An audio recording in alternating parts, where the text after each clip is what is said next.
All right, y'all. While y'all were distracted about Diddy, this is what's happening Thank now. you for being here today for our press conference on what I describe as the most important issue that's getting the least amount of attention relative to its importance in our country. And like many other issues, we're going to be deciding on November 5 what kind of a country we're going to be, and it applies to this issue as well. President Trump had withdrawn the U.S. from the WHO, and of course the Biden administration, like every other disastrous decision they made, reversed those policies when the Biden-Harris administration got in charge. Well, later this week, the UN is going to hold a, quote, summit for the future.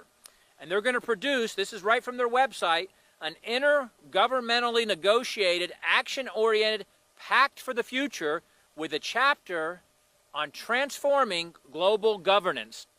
Ascending beyond the powers being sought by its subordinate agency, the WHO, the UN is seeking even broader and more powerful authority, as you will hear a lot about today.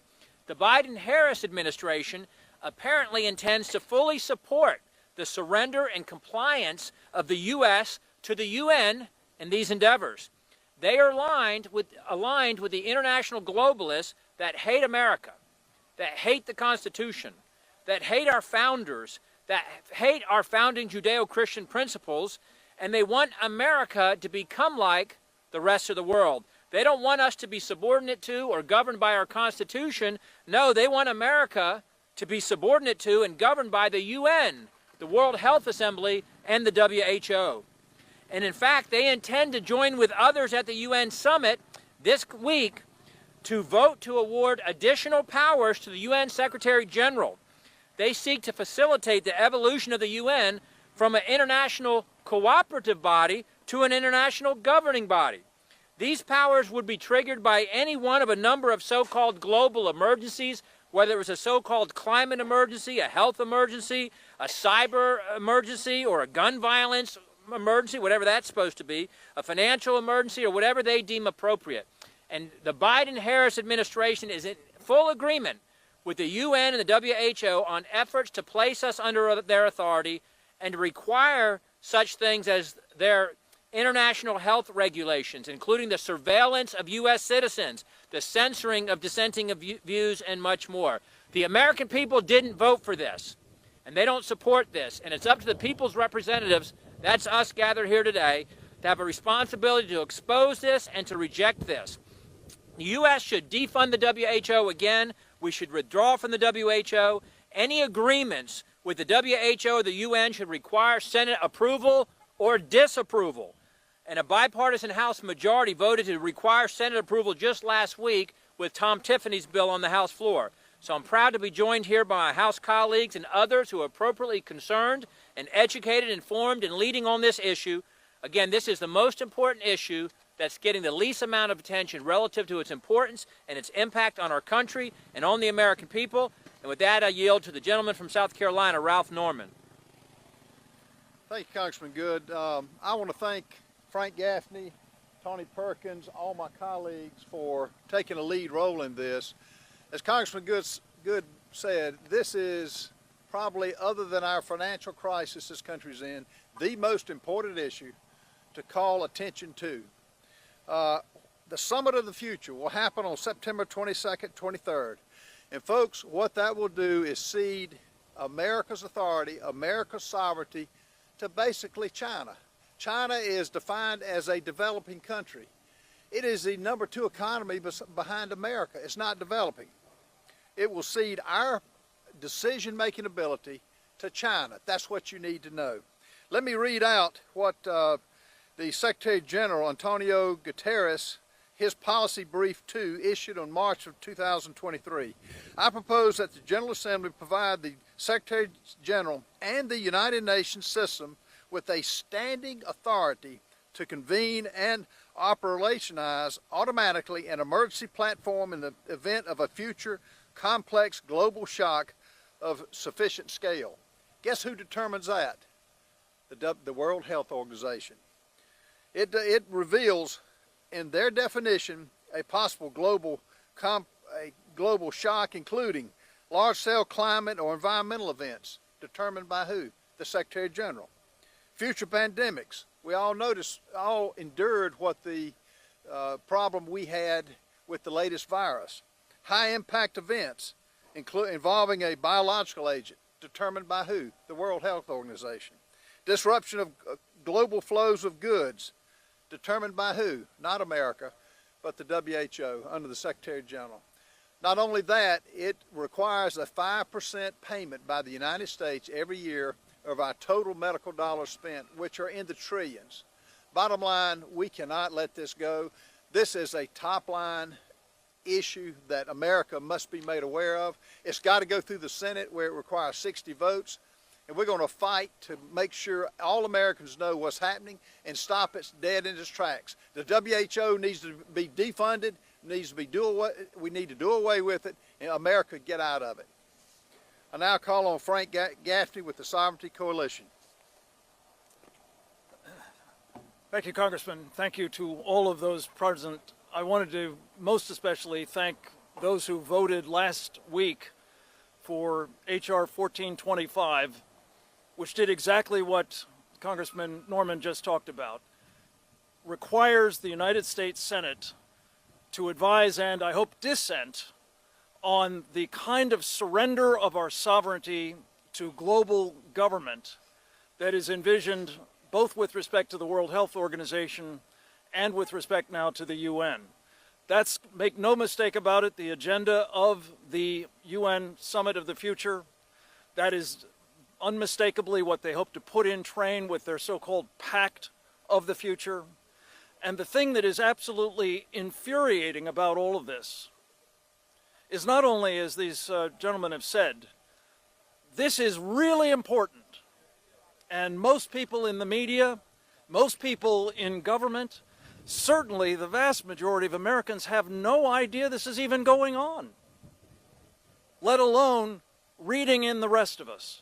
So it seems to me that what is needed now is not only to have the Senate charged, as with the World Health Organization's International Health Regulation Treaty, also the Pact for the Future.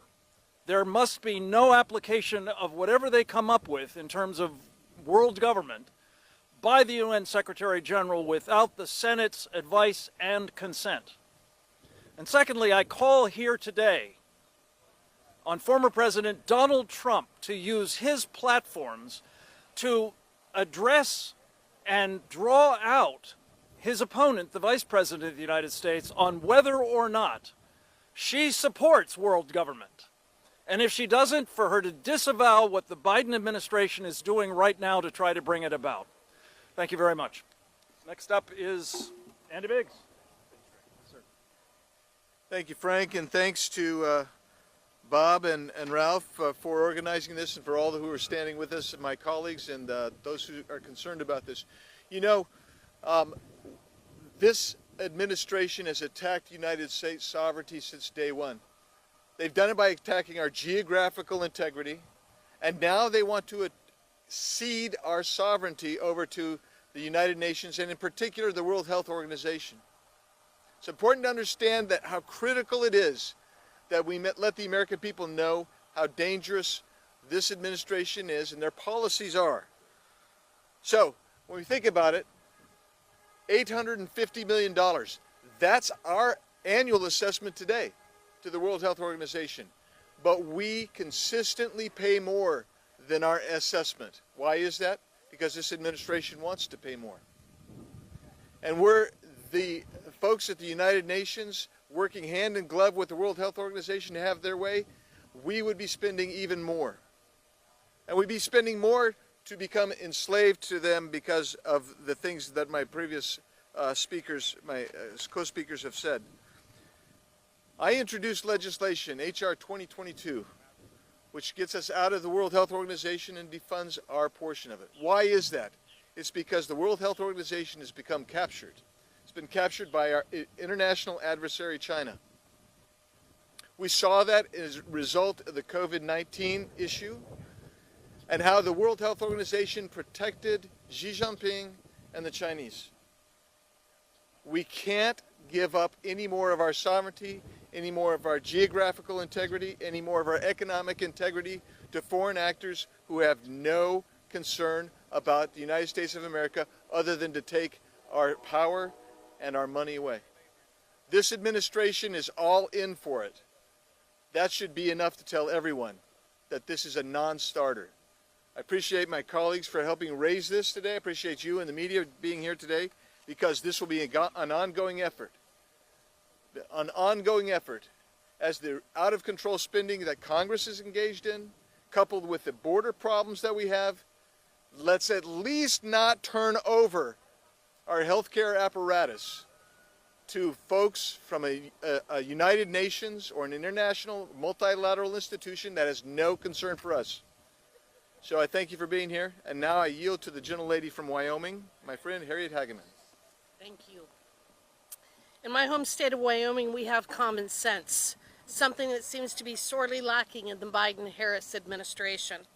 Wyomingites that I have spoken with consistently ask why this administration would push to fund any organization that has clearly come under the control of the Chinese Communist Party. They wonder why Biden and Harris would try to enter into unconstitutional agreements with foreign entities that would force Americans to give up their sovereignty. It is worth noting that the bulk of the WHO's budget comes from voluntary contributions from multiple countries and organizations. Throughout the past decade, the United States has donated billions of taxpayer dollars, making us the WHO's largest financial contributor. Over this time, the CCP has exerted an expanded influence and corrupted the organization's data, research, and information sharing. Despite its abject failure, the organization is seeking greater control and greater funding while continuing to block legitimate investigations into the origins of COVID-19. On June 1st, the accord that amended the international health regulations was adopted by the World Health Assembly. While there are many concerning aspects of this accord, with its ceding of our sovereignty being at the top of the list, it obligates member states to address misinformation and disinformation. The result would be something that we have become all too familiar with under this administration: mandating, censoring, and sanctioning of speech and other actions that are at odds with the WHO Director General's deliberations.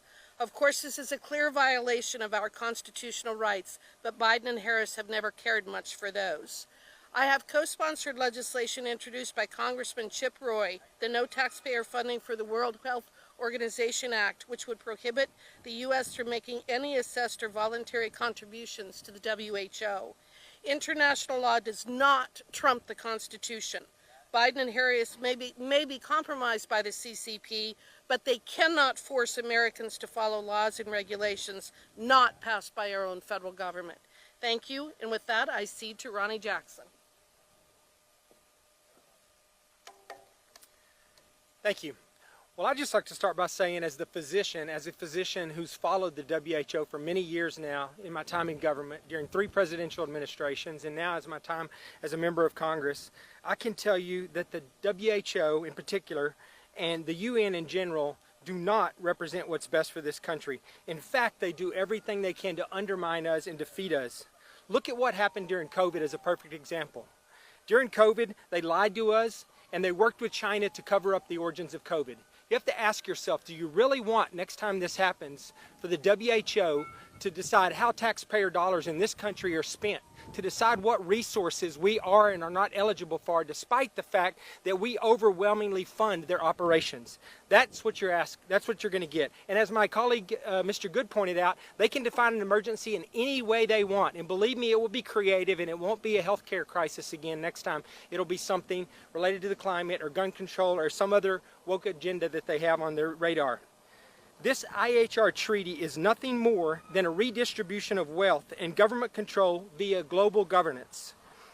This fits right into the communist and socialist ideology that defines today's Democrat Party in this country.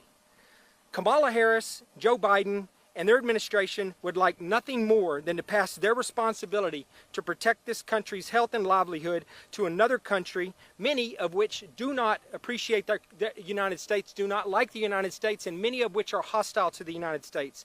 They would love nothing more than to pass this responsibility to these countries. I am a firm believer that from this point forward, we should never give another penny to the World Health Organization. They have not represented us well. They never have, and they never will. They are not an ally to this country. They are not an asset to this country. We should not be paying hard-earned taxpayer dollars for their efforts that are oftentimes against us. With regards to the United Nations, I've said it before, I'll say it again. I think the best thing we could do for the United Nations is to go to New York and push the entire thing off into the East River. And with that, I turn it over to Tony Perkins from the Family Research Council. Thank you. Thanks, Doc. Well, we're here today to rain on the WHO's parade as they march for power.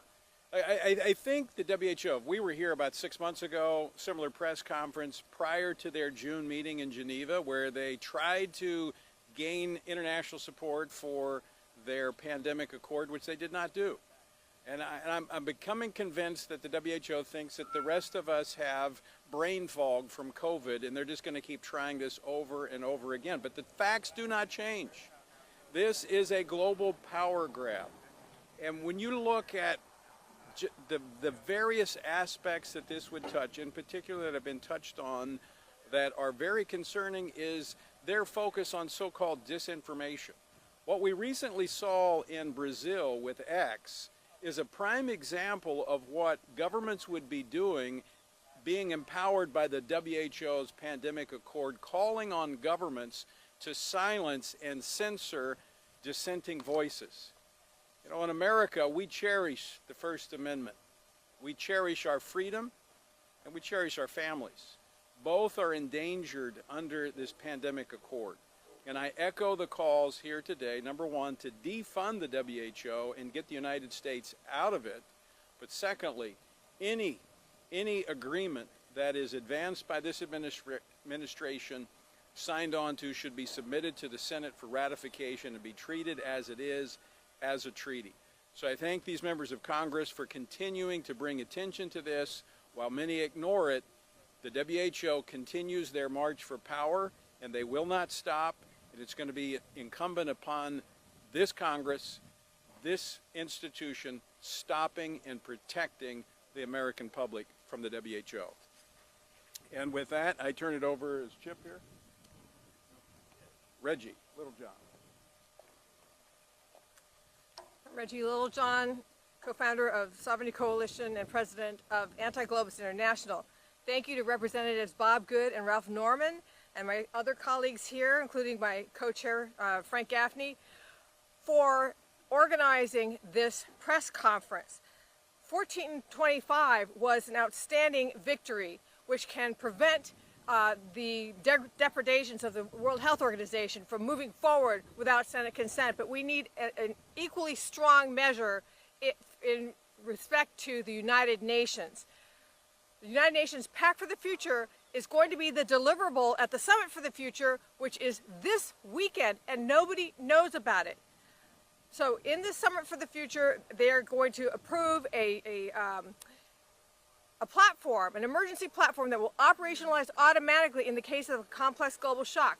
What does it mean to operationalize automatically? It means that once they have passed it through the United Nations, they don't have to ask other countries to approve it. They will just go forward with their protocols. And how did they approve this? It's being adopted by something called the silence procedure. The silence procedure, this is a pact. A pact is a form of treaty. It's supposed to go through the ratification process internationally. Instead, they're doing it where they submit a draft, and if nobody objects to it, then it's adopted. Adopted. And then it's noted that it was adopted at the actual Summit for the Future. So this is absolutely unconstitutional. Not only that, it's against the Charter of the United Nations. They are trying to expand their powers. They're doing an end run around their own charter through the silence procedure. We need to raise the alarm about this, and we need to stop it. Thank you.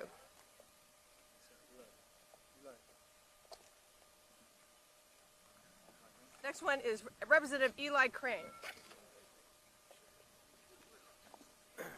All right, thank you guys for coming out today to cover this. I want to say thank you to Congressman Good, Norman for hosting this, and my other colleagues for showing up.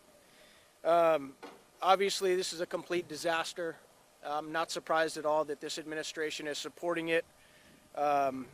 they've completely betrayed us on our southern border, and it looks like they're attempting to sell out our sovereignty once again with this agreement. I just want to read what my colleague Congressman Norman read. This is from Gutierrez. I propose that the General Assembly provide the Secretary General and the United Nations system with a standing authority to convene and operationalize automatically an emergency platform in the event of future complex global shock of sufficient scale, severity, and reach. The key word there is authority. That's what these globalists want. They want authority. They want to strip it away from what we have here and the representatives that we have here that represent the people of this country, though none of them were elected by anyone in this country. And what do they want authority over? Because it's not just the next pandemic. All right, large-scale climate or environmental events. Wow, they could be real creative with that one. Future pandemics, high-impact events involving a biological agent, disruptions to global flows of goods, people, or finance, disruptive activity in cyberspace or disruption to global digital connectivity, major event in outer space, or black swan events. That's enough examples and enough reasons for them to get involved pretty much whenever and wherever they want to. And I hope that this body and the Senate continues to reject, push back, and stop this agreement and this push by this administration to sell out our sovereignty to globalists. Thank you. Next up is Chris Ullman, Eagle Forum. Thank you so much. I'm Chris Ullman, the president of Eagle Forum. I'm delighted to be here. We're a grassroots organization of patriots who love this Constitution. Today is September 17th. Today is Constitution Day, the day when all Americans should study the Constitution and learn about it. And I am so grateful for this opportunity to have this press conference today when we're talking about the WHO and the UN and what they're trying to do to take our sovereignty away. And I'm grateful for these members of Congress who are standing up to do their constitutional duty, to be the legislative branch, to decide what our laws are and what laws the American people will live under. The United Nations and the WHO want to become the lawmaking body to tell us what to do. And these members of Congress last week took a step to say, no, it's our job to make the laws, not the UN and not the WHO. The Senate, there are 49 senators who have signed on to a companion bill that requires the same constitutional advice and consent. We have 26 governors who have also spoken out on this, as well as attorneys general. So we're delighted on Constitution Day that this body is taking the first step to get us back to constitutional order.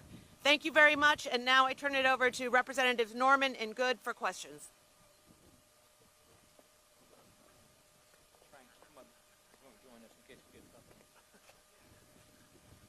Harry, two questions. Anybody? Yes, sir.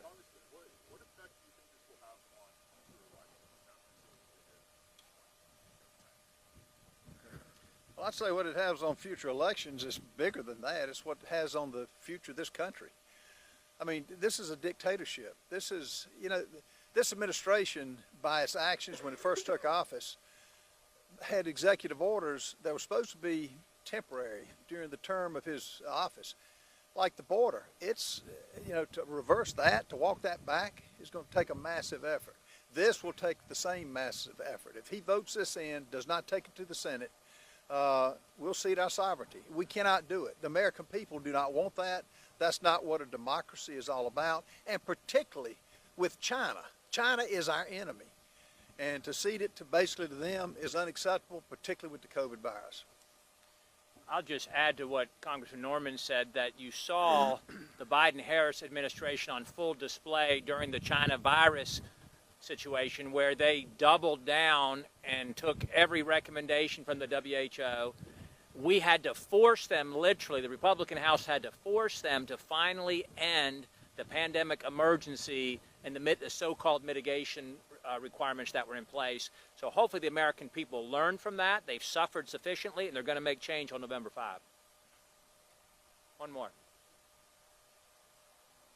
All right. One thing to that last point. When you talk about elections, the founders had a very important insight. You want people voting who are informed. We are here to talk to you and through you to the American people to ensure they are informed, because the process that we're talking about could functionally end the whole idea of limited, accountable, and representative governance of this country under our Constitution. That must not be allowed to happen. And I thank these gentlemen and their colleagues for trying to prevent it from happening. Thank you all. Thank y'all so much.